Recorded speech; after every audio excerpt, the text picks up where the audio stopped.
And then I got approached to run for city council. Immediately, I was like, why would you want someone like me? I mean, I'm black, I'm a lesbian, I have locks, I'm not politically correct at all. Why would you want someone like me? And they're like, no, you speak to the people, and the people trust you with what they want, and they know that you're going to stand up for them, like, this is for you. And when I ran, I actually won. It blew my mind. And then they were like, well, you're the first openly gay person to be a part of city council. Oh, you're the youngest one in the last 35 years. And I'm like, what is going on? But now that's just another door open that somebody else like me can come through after me. So then they say, are you going to run again? And I'm like, well, I don't know. It depends. If there's somebody in my community that's ready to take on this responsibility and they know that they can bring change, I'm going to let them do that. Because I didn't come through the door so I can stand in the way like, I'm going to be here. No one can get through. I came in so I can open it and let everybody else in. Because that's the way that we change systematic problems, is by getting them in the system in these different ways to work it and change it for the better of our community. In going about doing the business of the people, has racism exerted itself? I mean, as far as things you've tried to do, or just energy that you've gotten from people at times? Racism or sexism? Everyone has been very good so far. We had a young lady come before Cedar Valley Pride, and she read a note about how she wanted us to ban Cedar Valley Pride and how homosexuals were taking her civil rights and different things like that.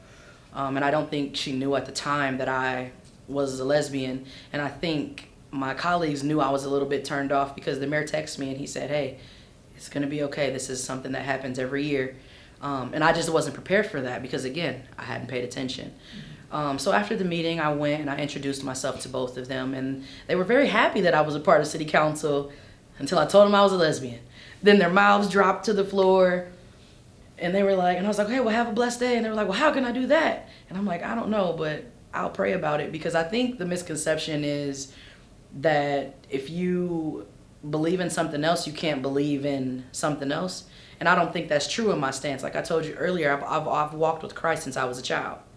And so I don't think I'll be condemned for who I choose to be in love with, because I pour in so much. Church is in your heart, again. And I know the heart that I have is pure. So that's the only time that I've been faced with something that I was kind of big-eyed to, because I really didn't know what to expect. Sexism so far hasn't affected me in city council, because I'm a very loud, wild, boisterous woman, and so I won't allow you to not hear me. If I have something that is important for my community and I really need you to hear it, then that's the only option. I need you to pay attention to this. Don't try to discredit me, don't try to count me out, and don't try to belittle me. I get really stern when I'm serious about what I want you to know, and so those things haven't affected me just yet. However, if in the event that they do, I'll be ready. And whoever brings it to me, they should be ready in return.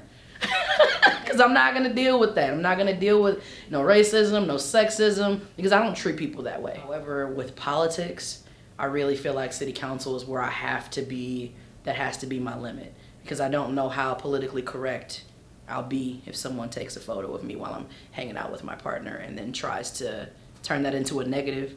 I don't know if I'm ready for that yet. I don't know if I'm that mature. So ask me this question again in a year, and then I might say, I'm running for mayor. Because if you would have asked me this 2 years ago, would I ever sit on city council, I would say, Ms. Shaviva, why would you ask me that? So we never know where life is going to turn out, but the cards lay how they will, and purpose will find you regardless of where you are. And so I'm open to whatever opportunity purpose feels is for me. Can you talk about the support from your partner and how that figures into and motivates you and supports you in what you do? My partner, well, she's one of the reasons why I ran for city council, because they asked her first if it's something that I would be interested in, and she said Nia would love that. And so it was her notion that brought me to think that I could do something like that. And the entire time she was by my side. I mean, me and her were knocking doors together. We went through, like, I won, she won. Like, that was both of our election night.